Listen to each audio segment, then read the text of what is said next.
Welcome, welcome everybody to Spiritual Matters Thursday here at the Daily Huddle. I'm your host, Dr. Monikah Ogando, and I'm excited to be here with you, rocking my purple headphones.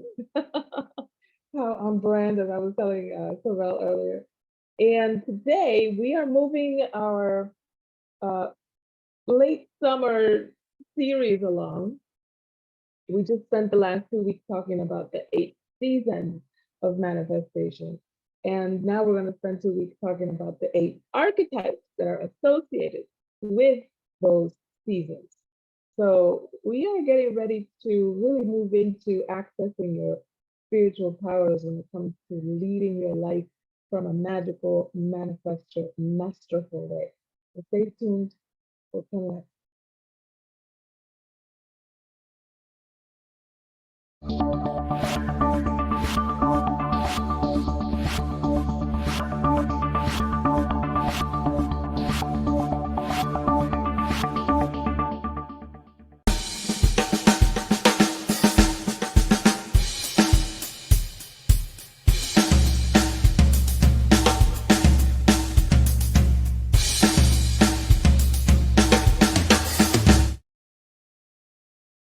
Okay, good morning, everybody. Thank you so much for being here for another daily huddle session.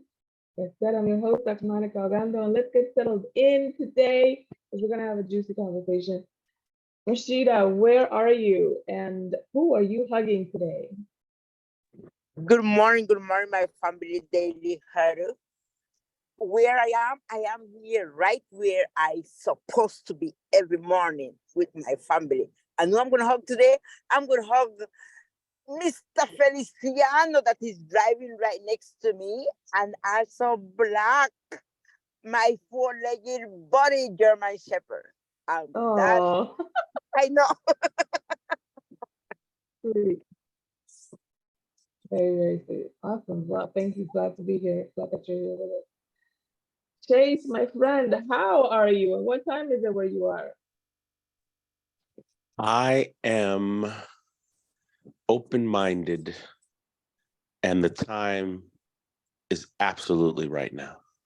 Okay. I love it. I love it. I love it.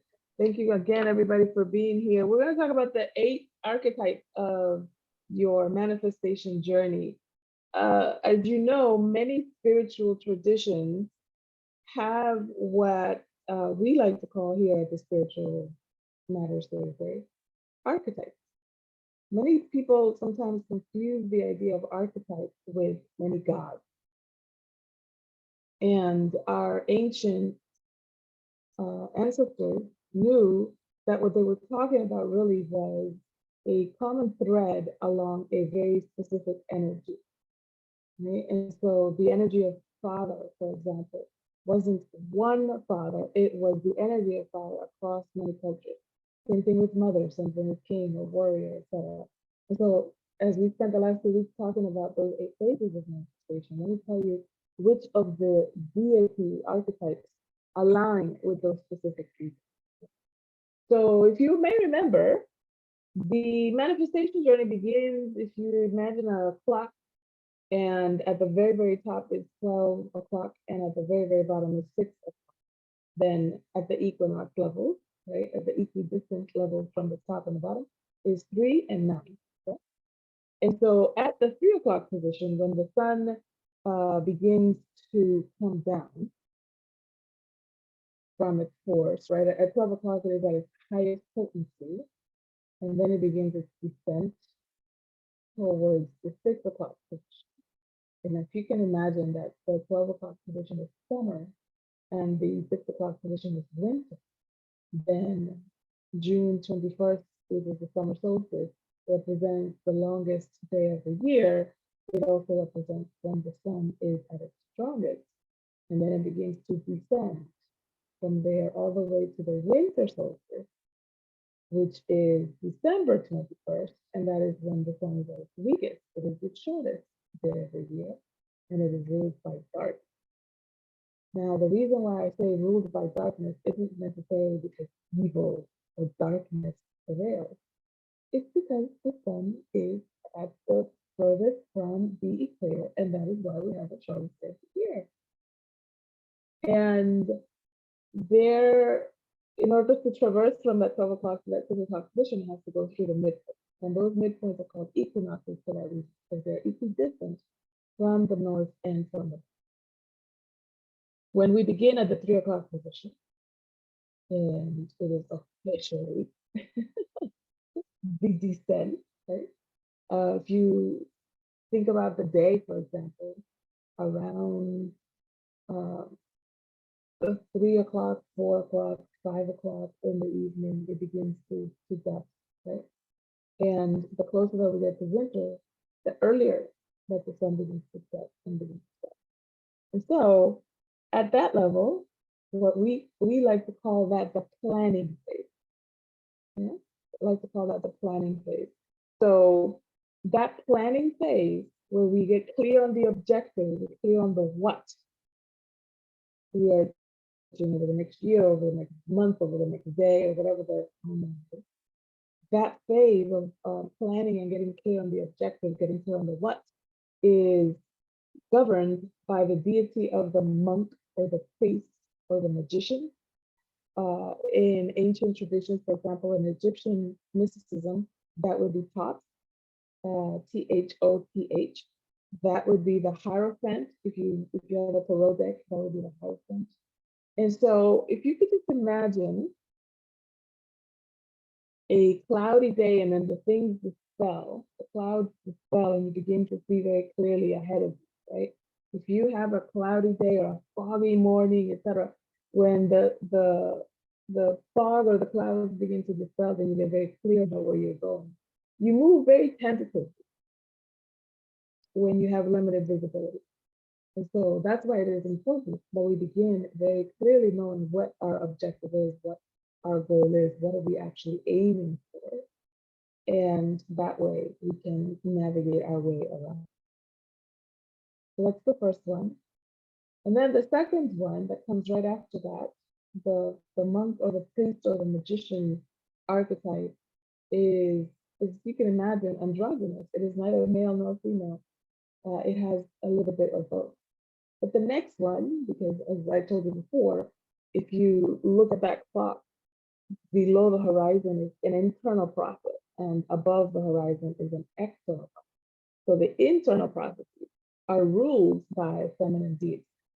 So as soon as we come over here, past the horizon, the monk begins that journey. And so once we clear on the what, then we infuse it with emotion. Good morning, Max. Hello, good morning. Hello. Oh, somebody's up there. Okay. So when we get clear on that objective, then we begin to infuse it with our emotions. We begin to get excited about it. We begin to devote emotional force to it. Devotion, right? The archetype is devotee. And that devotee is the queen archetype. It is, if you can imagine, Yemaya or Isis in Egyptian mysticism, as I'm fond of saying. No problem, darling.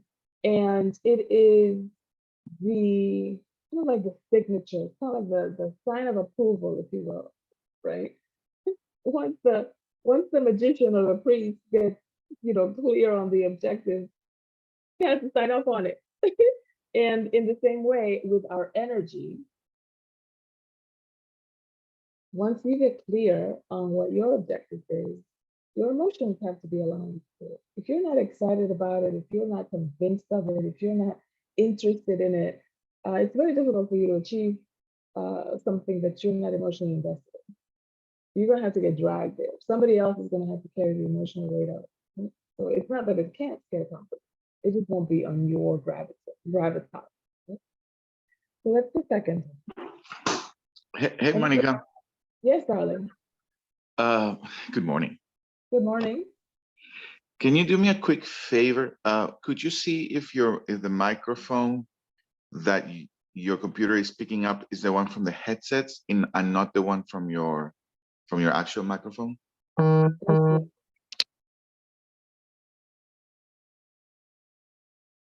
because I'm following what you're saying, but I'm struggling a little bit. And I think it Okay. might be the microphone of the headsets.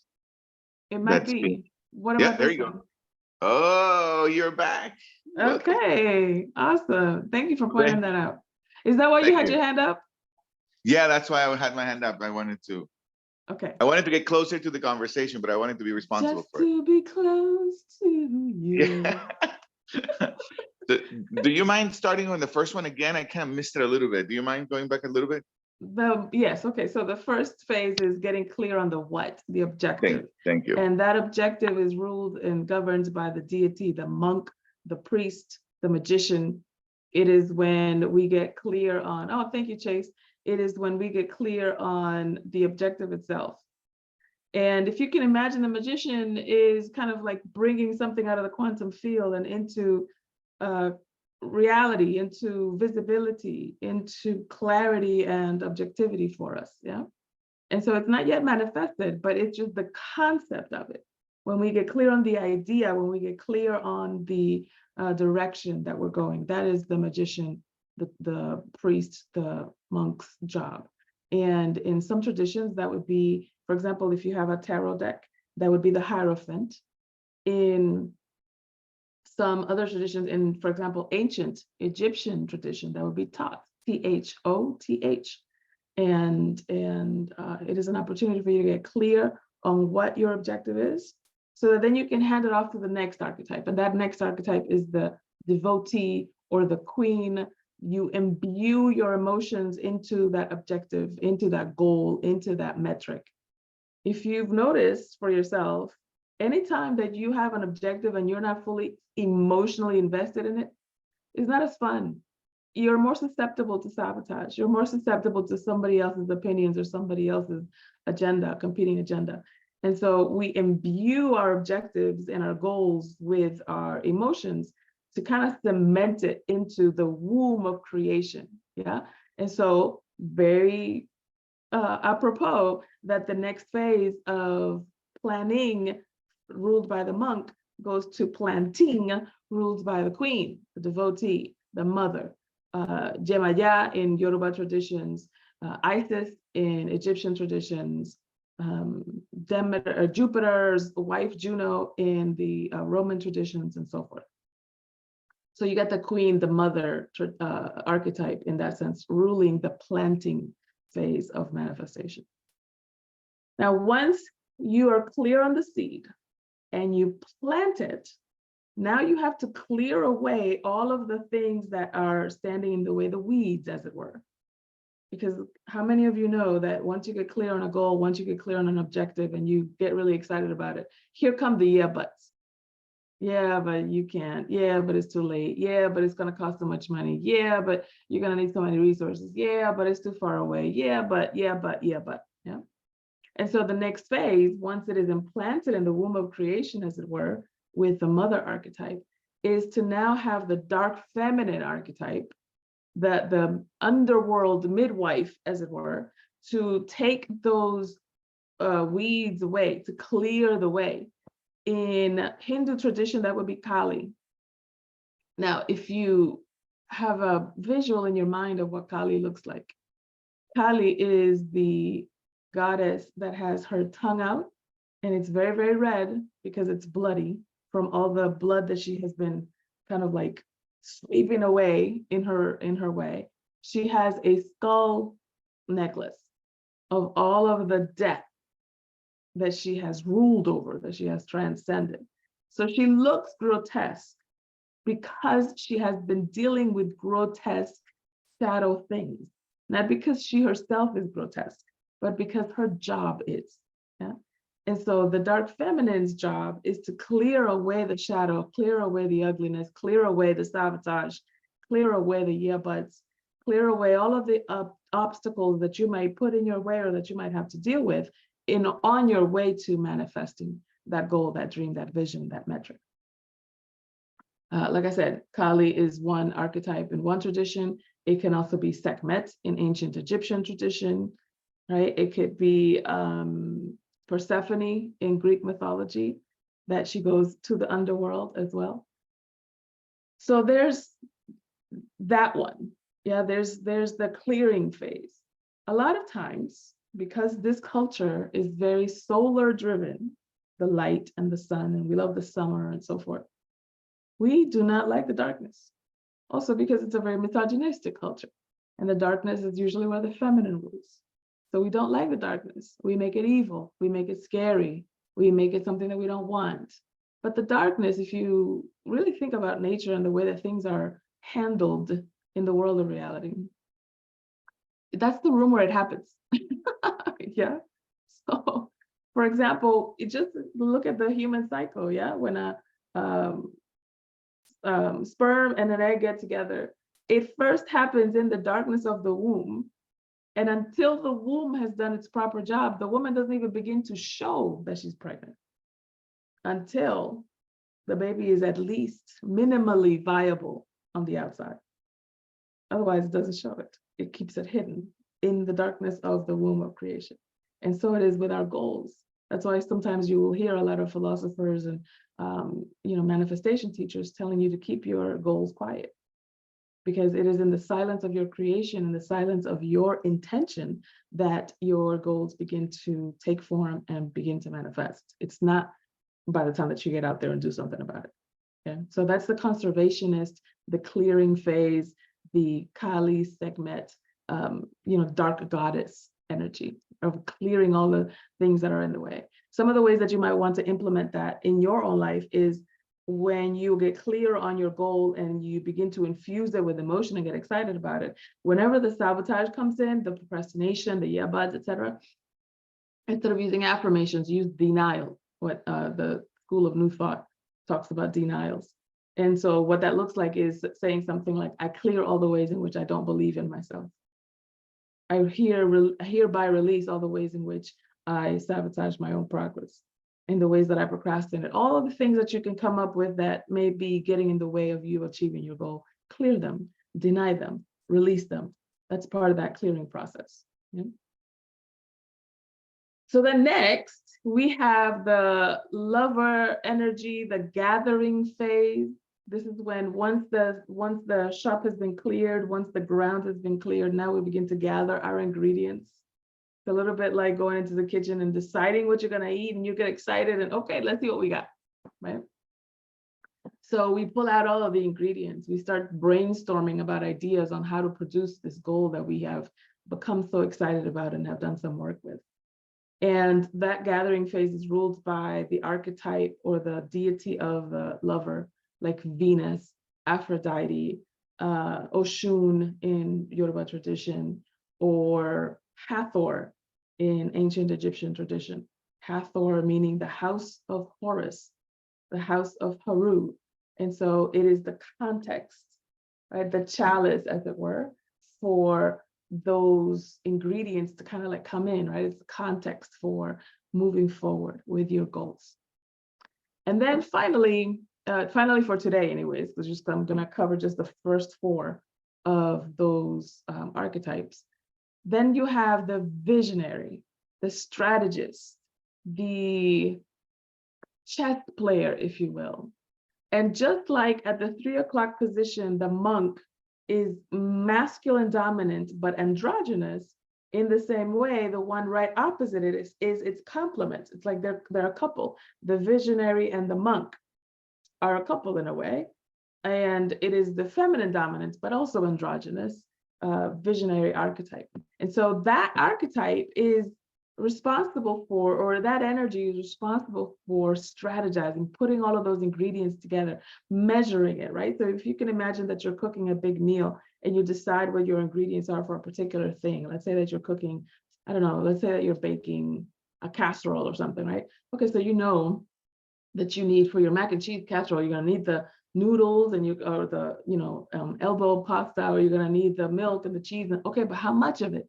And which one do you put in first? And how much do you mix it? And how much what's the oven temperature for, et cetera? So those pieces of the strategy and the step-by-step and the organization, that belongs to that visionary or seeing phase that is ruled by, in Roman tradition, Diana or Artemis in the Greek mythology. This is the feminine archetype that is the war general, right? That is the one that is deciding on the war strategy, not so much out there in the field. We haven't gotten to that one yet, right? Because we're not in the external ones.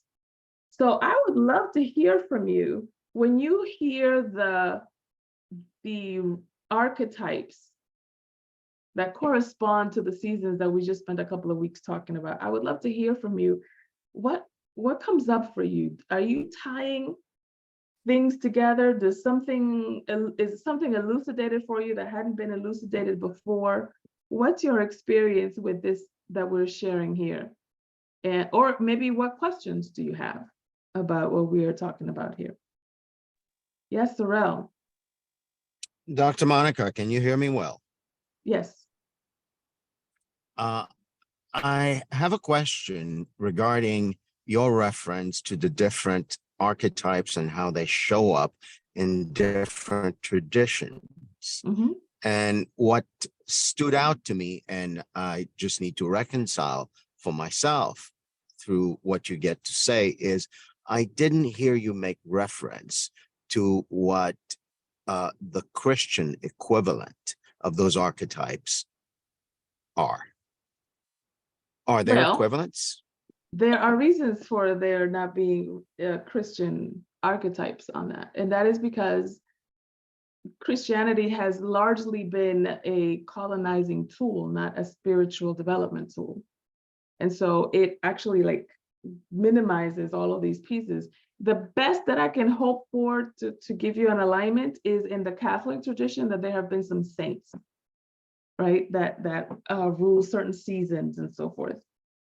And that's the closest that we can get to the Christian equivalent of it. But the Christianity has been reductive in the sense that it's just the Father, the Son, and even the Holy Spirit, which is the feminine aspect of God, has been masculinized.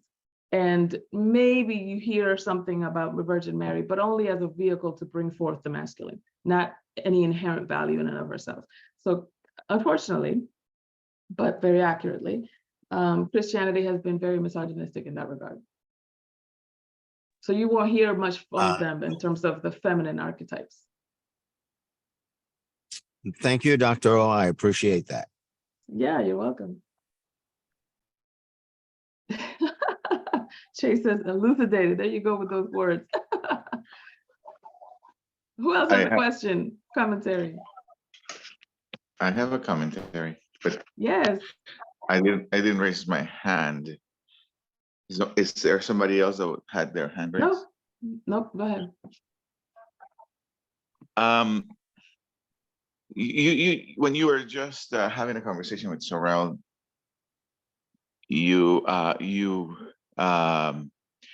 triggered something that got triggered for me, or something for me to say, was when you said that Christianity has seen. Where did he go? Can you hear me? Can you hear me? Okay. Yeah, I can hear you now. Okay. Christianity has seen God, or the message from a masculine kind of view. Yes. I got that. And then what I was discovering in the conversation is that seeing God. I'm not sure what's happening with Is it your sound or am I speaking? I mean, you coming in and out. Ron, can you hear me? Yes, yes, I can hear you. Yeah, I hear me? you too, but it's just Yes. that sometimes it comes out.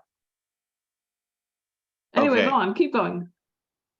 Okay, so what I'm hearing is there is a need, or not like a need, but there is a possibility for humanity to see God as a woman. Mm-hmm.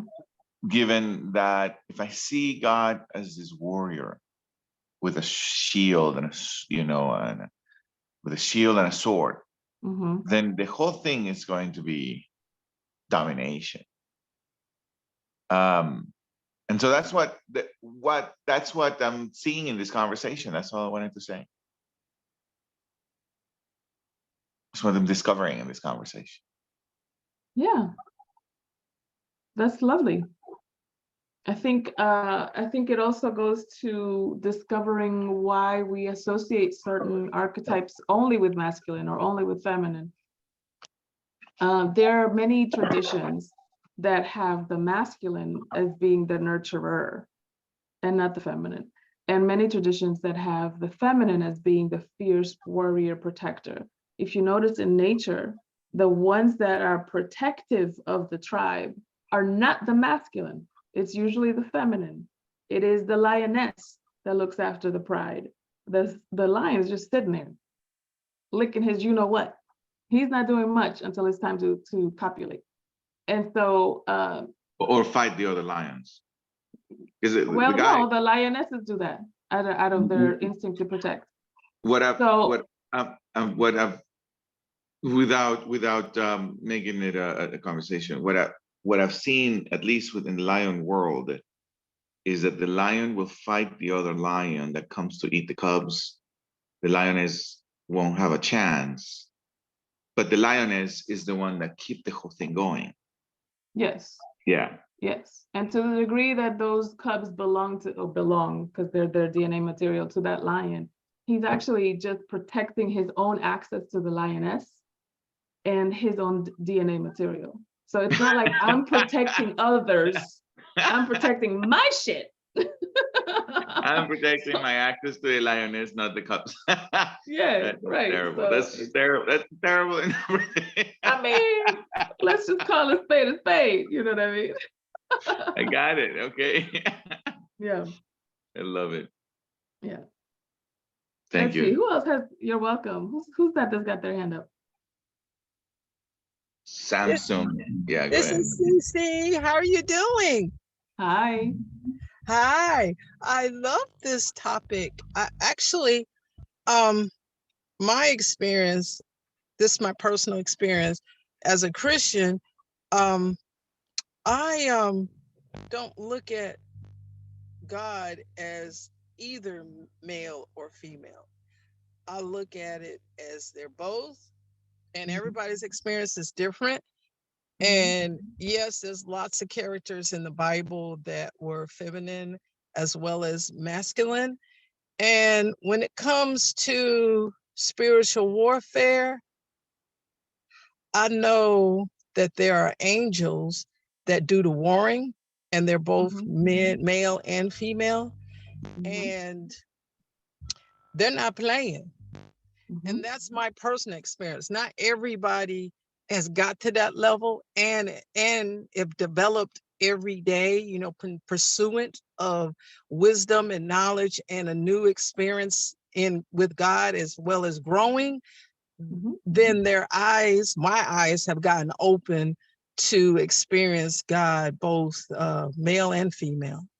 And that's my personal experience. And I don't, I agree with everything that you're saying. It's just, as a Christian, it's just not one way for me. I need the fullness of everything. Yes. And I pass.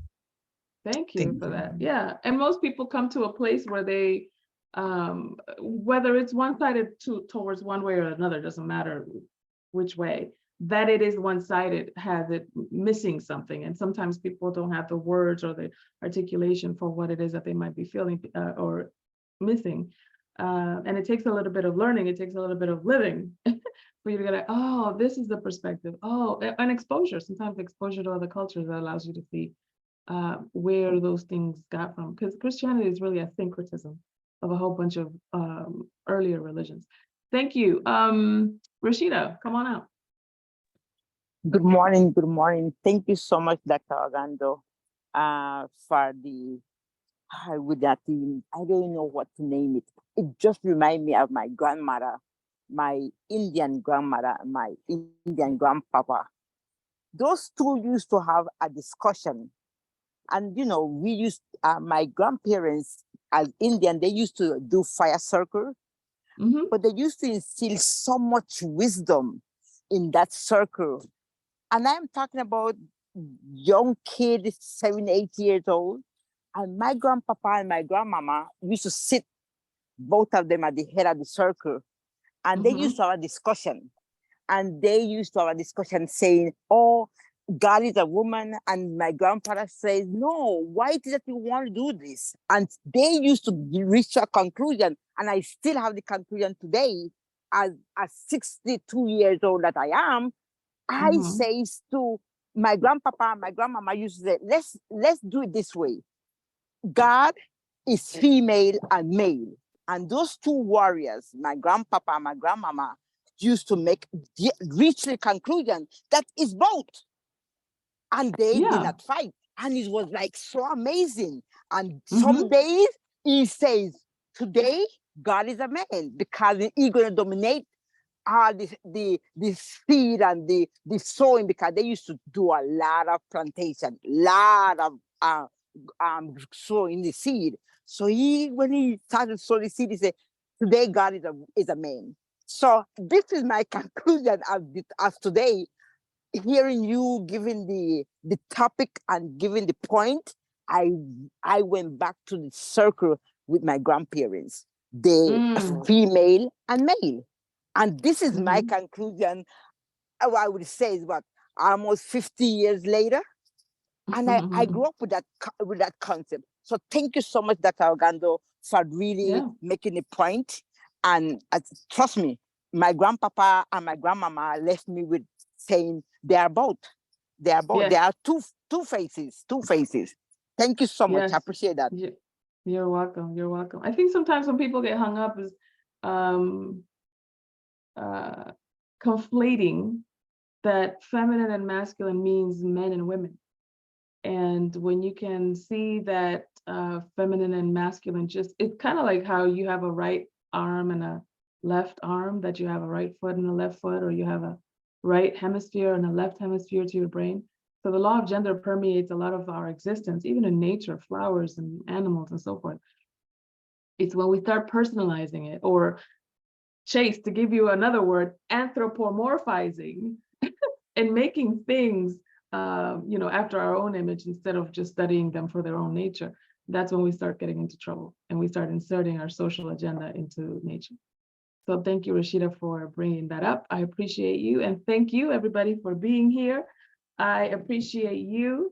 Of course, remember, as we always say in the Daily Huddle, love generously, laugh ostentatiously, get yourself at least 7 hours of sleep every single day, stress less, eat more plant-based, exercise, give of yourself, your time, your love, your energy, your attention. And of course, check yourself before you wreck yourself. Always audit your assumptions. Thank you, everybody, for being here. We appreciate you. Have a great rest of your day. Love you all. Thank you. One love, guys. One love. One love. Excellent job. Bye.